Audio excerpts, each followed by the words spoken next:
Sweet. Lame. Okay, this is what I want to ask you, because this is something actually that I saw in your video. Like, if you fucking care, and if you fucking know, why would you have any more kids? Why would you bring more fucking people onto this earth? Okay. Slightly conflicting, slightly, you know? No, I don't really see it that way, because I think that the difference, it really comes down to pessimism or optimism about the whole situation. And, like, I would say that the not having kids would be a pessimistic stance, because that would imply that this is how it's going to be, and, like, the world is fucked up, and it will continue to be fucked up. So if you bring a kid into the world, then it'll just be one more kid in a fucked up world. But I don't see it that way. You don't?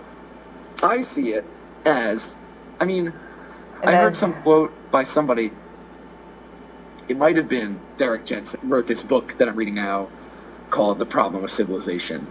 But in it, either he quotes himself or somebody else by saying, raising a happy child is the most revolutionary thing that you can do.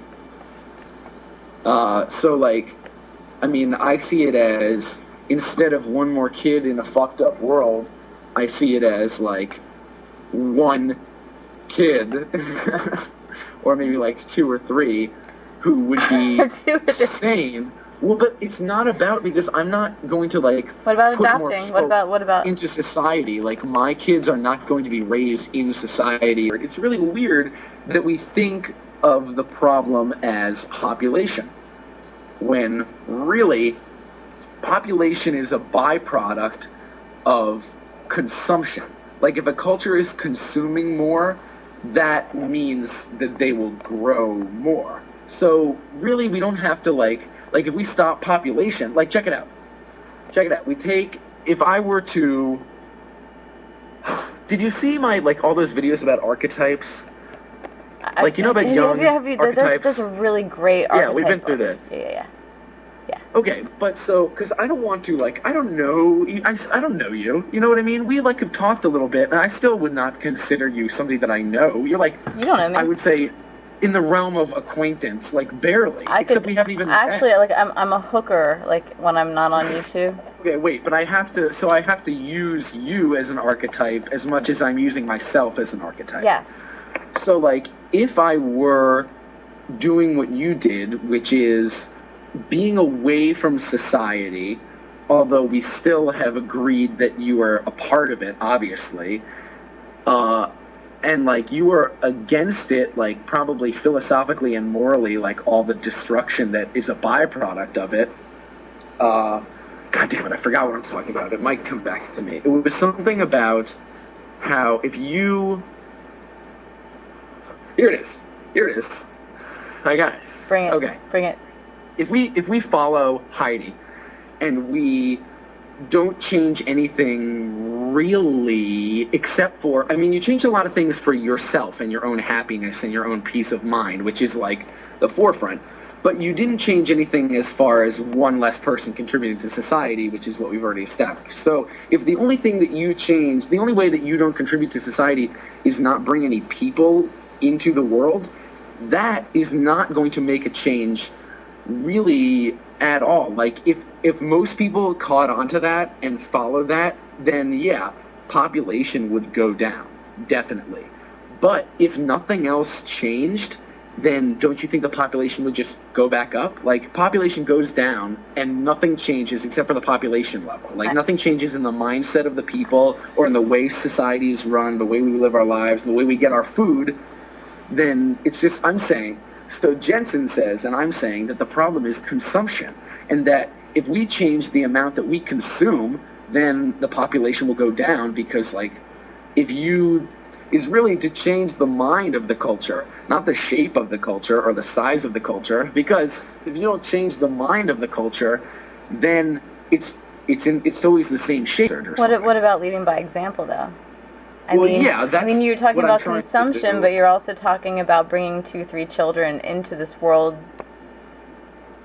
to consume. Well, that's not true, though, because of the environment in which, like, let me put it this way. if I fail my mission and don't like get out of here, if I end up having to live in society and buy my food at the grocery store, I will not have any children.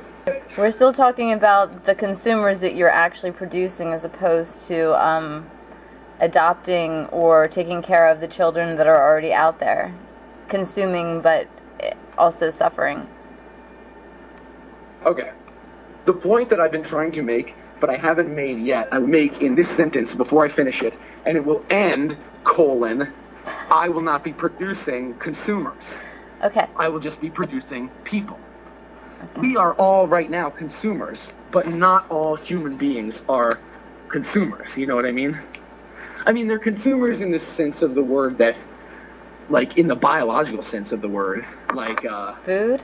Like a must is, well, yeah, they like consume things, and that is another one of the cornerstones of the problem with the capital P, is that none of us give anything back except for the Heidis among us, obviously, which, like, I give you mad props for, but the trick is to, like, right now, like, you can't, okay, if you were the archetype of yourself 200 years ago or 200 years from now, there would be no problem. But proportionately right now, I don't think any of us, like, we all have to spend a long time just giving back without taking the very minimum in order to make up for 6,000 years of damage. You know what I mean? You can't immediately shift into just going back to living your life and not hurting anything, because you have to, like, do a lot of good to make up for the bad. We are totally on the same plane with that one. There's no need to even, yeah. Yeah, totally. Oh, it also comes down to consumption. That's it. I mean, not only that, but how long are the animals going to be there for us to be able to subsidize our eating habits? For us to be able to kill can you, and... like, phrase that? Oh, you're saying if we just immediately all started hunting now, there's so many people that all the animals would just go away. Have you ever heard kill or be killed? Yeah, absolutely. But you want to bring your child into and you want to bring children into that kind of world? That is there are only two kinds of worlds. There is kill or be killed, or there is kill everything preemptively. And that's what we have right now, which is try to kill everything preemptively before it kills us. But if you don't allow yourself and your kin and, like, people around you, and especially yourself, which I said first, to be killed by, I mean, that's the giving back. Like, our life is ours, and we're better than the planet, and this is ours to take, and it can't have any of us. So we take it all, and it can't even have our bodies, because we get locked up in metal boxes, you know what I mean? So the worms can't even eat us. We can't even be fertilizer for the tree that we're buried under. Right. And so I think there's a lot more to change than just not having kids. Like, it's not just about population, you know what I mean? Like, I cite overpopulation as a symptom. Like, people say there's nothing wrong, and I say, well, do you know about the population? So you're the one that's going to say, dude, do you know about population? But you're also saying, I want to have 2 to 3 kids of my own. Well, but I'm also saying, like, get out of my face or I'll fucking kill you. And then, like, eat you. Or, like, at least put you in my garden to, like, feed to my plants.